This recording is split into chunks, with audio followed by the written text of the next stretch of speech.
Halo, salam sejahtera untuk kita semua. Perkenalkan, nama saya Rendel Pranata Moro atau biasa dipanggil Rendel. Dalam kesempatan kali ini, saya akan menjadi narasumber dalam acara berita hari ini. Pada kesempatan kali ini, saya akan membahas teori hegemoni civil society oleh Anthony Gramsci. Kita mulai dari pendahuluan civil society. Civil society sudah menjadi mantra baru dalam konstelasi politik kontemporer. Betapa istilah ini sudah sedemikian berkembang luas, bahkan terjadi ekstrapolasi yang cukup jauh hingga pada akhirnya jatuh dalam pemikiran konsep. Tak dapat dipungkiri, gagasan civil society sudah sedemikian luas dari alas liberalisme hingga marxisme. Paparan ini hendak menjadikan diskursus civil society dari perspektif pemikiran Antonio Gramsci dan melihat relevansinya dengan pemikiran politik kontemporer. Titik awal konsep Gramsci tentang hegemoni bahwa satu kelas dan anggotanya menjalankan kekuasaan terhadap kelas-kelas di bawahnya dengan cara kekerasan dan persuasi. Hegemoni bukan hubungan dominasi dengan menggunakan kekuasaan, tetapi hubungan persetujuan dengan menggunakan kepemimpinan politik dan ideologis.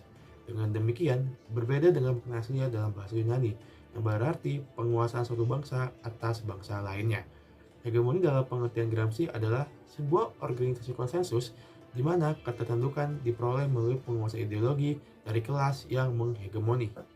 Nah, setelah tadi saya menjelaskan tentang munculnya teori hegemoni, sekarang saya akan menjelaskan civil society dalam teori hegemoni. Gramsci dalam membicarakan hegemoni memberikan 3 batasan konseptualisasi, yaitu pertama ekonomi, kedua masyarakat politik, dan ketiga masyarakat sipil. Ekonomi adalah batasan yang digunakan untuk mengartikan mode of production yang paling dominan dalam sebuah masyarakat. Cara produksi tersebut terdiri dari teknik produksi dan hubungan sosial produksi yang tumbuh karena munculnya perbedaan kelas-kelas sosial dalam arti kepemilikan produksi. Yang kedua adalah masyarakat politik atau political society, merupakan tempat berlangsungnya birokrasi negara dan tempat munculnya praktik-praktik kekerasan negara.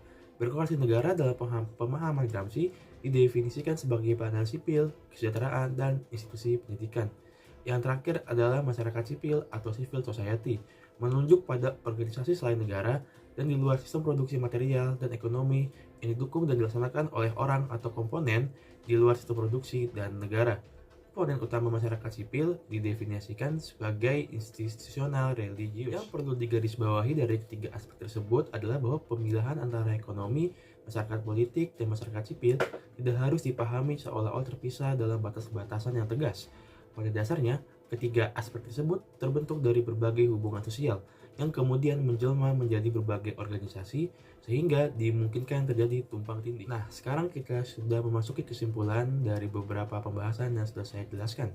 Pemikiran hegemoni dikemukakan oleh Antonio Gramsci yang merupakan tokoh besar yang dapat dipandang sebagai pemikir politik penting setelah Karl Marx.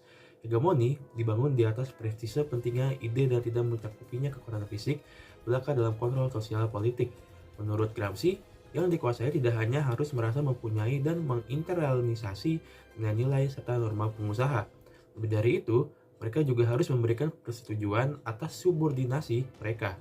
Nilai dimaksud Gramsci dengan hegemoni, atau menguasai dengan kepemimpinan dan intelektual sesuai konseptual. Dengan demikian bisa kita simpulkan bahwa hegemoni satu kelompok atas kelompok lainnya dalam pengertian Gramsci bukanlah sesuatu yang dipaksakan. Karena hegemoni itu akan diperoleh manakala diraihnya melalui upaya-upaya politis, kultural, dan intelektual guna menciptakan pandangan dunia bersama bagi seluruh masyarakat. Secara garis besar, Gramsci menjelaskan bagaimana ide-ide atau ideologi menjadi sebuah instrumen dominasi yang memberikan legitimasi pada kelompok penguasa untuk berkuasa. Demikian pembahasan tentang teori hegemoni civil society oleh Antonio Gramsci. Saya Rendel Pranata Moro sebagai narasumber pada acara berita hari ini. Mohon maaf jika ada kesalahan kata. Terima kasih.